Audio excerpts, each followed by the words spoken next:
Marcus was 31, teaching high school in Ohio, and drowning in $12,000 of medical bills from a surprise surgery. His 401k contributions had stalled, his Roth IRA was empty. But then, his school's benefits coordinator mentioned something almost in passing, a health savings account. Marcus had one. He'd been ignoring it for 3 years. What he discovered next completely changed his retirement plan. Today, we're going to break down the HSA, the account most Americans overlook, and show you exactly why financial experts call it the single most tax-efficient account available. This is educational content, not financial advice, but what you're about to learn might genuinely surprise you. So what is an HSA? At its core, it's a health savings account, a special account the IRS allows you to fund if you're enrolled in a high-deductible health plan, or HDHP. In 2024, that means a plan with at least a $1,600 deductible for individuals or $3,200 for families. Now here's what most people get wrong. They treat it like a simple medical spending account. Put money in, pay a doctor bill, done. But that's leaving a massive opportunity on the table. Unlike a flexible spending account, your HSA balance never expires. It rolls over every single year. And crucially, you can invest that balance in mutual funds and ETFs, just like a 401k or IRA. Marcus had $3,200 sitting in his HSA earning basically nothing. That was about to change. Here's the part that made Marcus put down his coffee and pull up a spreadsheet. The HSA has what experts call a triple tax advantage, and no other account in the U.S. tax code offers all three. First, contributions are tax-deductible. Every dollar you put in reduces your taxable income, just like a traditional 401k.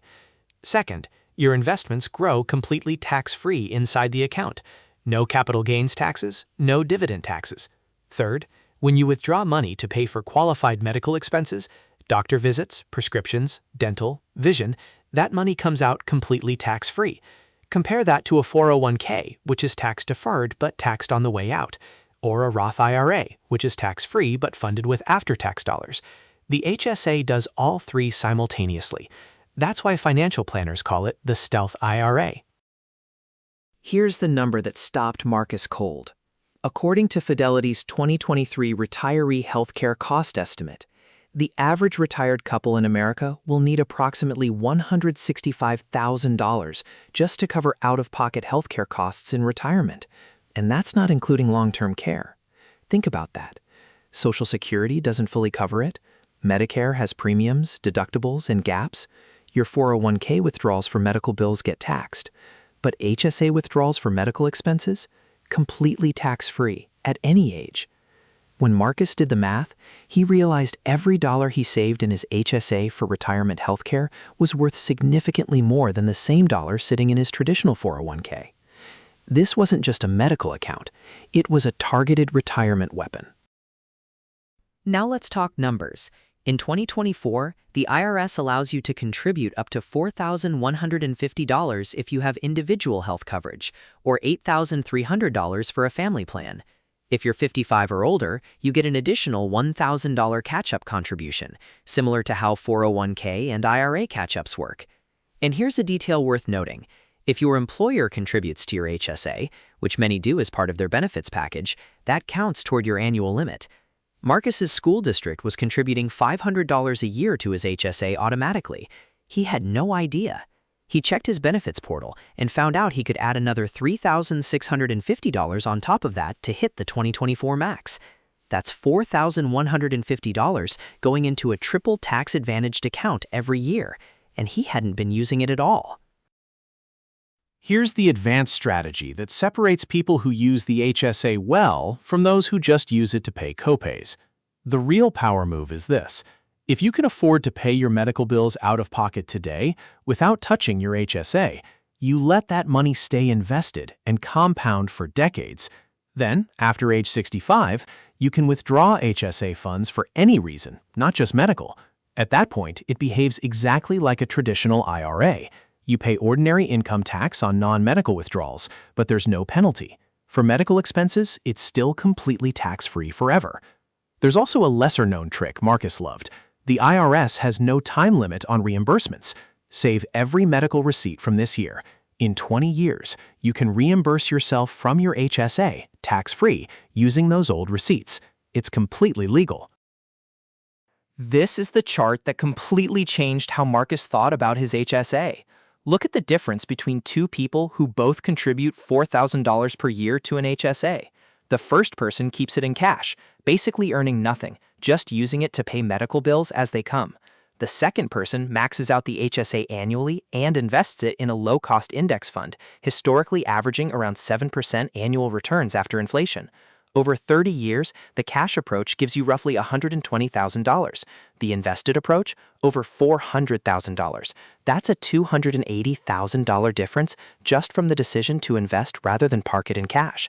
Remember, that $400,000 in the invested HSA is withdrawable for medical expenses completely tax-free. That's the power of treating your HSA like a retirement account from day one. Let's put all three major retirement accounts side by side so you can see exactly where the HSA fits. This chart compares the tax treatment of contributions, growth, and withdrawals for each account type. The 401k gives you a tax break going in. Growth is tax-deferred, but every dollar you pull out in retirement is taxed as ordinary income. The Roth IRA flips it. You pay taxes now, but growth and qualified withdrawals are tax-free.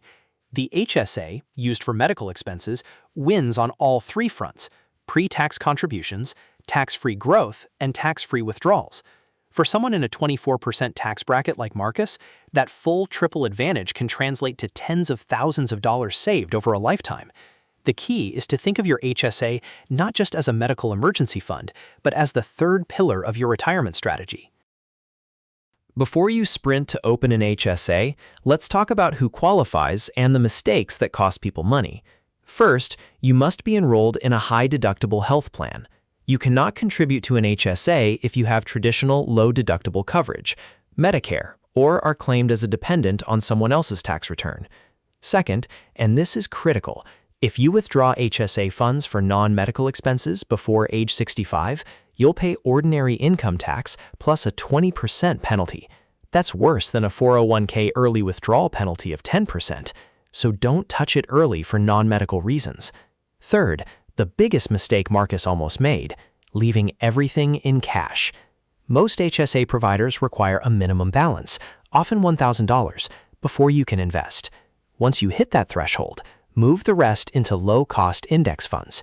Every provider is different, so check your HSA portal today. Here's a number that should genuinely shock you. According to Devenner Research's 2023 HSA market survey, only about 9% of HSA account holders actually invest their balance. That means roughly 91% of the 35 million Americans with an HSA are leaving it sitting in cash, earning next to nothing, while missing out on decades of potential tax-free compound growth. Marcus was in that 91% for 3 years. Think about that gap. The people in the 9% are quietly building a tax-free medical retirement fund worth hundreds of thousands of dollars. The other 91% are essentially using a Ferrari as a grocery cart. If you have an HSA right now, this is your sign to log in today and check whether your balance is invested. So what did Marcus actually do once he understood all this? Here's the 4-step approach that many financial planners recommend. And remember, you should consult a licensed advisor for your specific situation. Step 1. Confirm you have an HSA-eligible HDHP. Call your insurance provider or check your benefits portal. Step 2. Build up a $1,000 cash buffer inside your HSA to cover any immediate medical needs without touching investments. Step 3. Invest anything above that buffer into low-cost index funds. Many HSA providers now offer options similar to a 401k menu. Look for funds with low expense ratios. Step 4.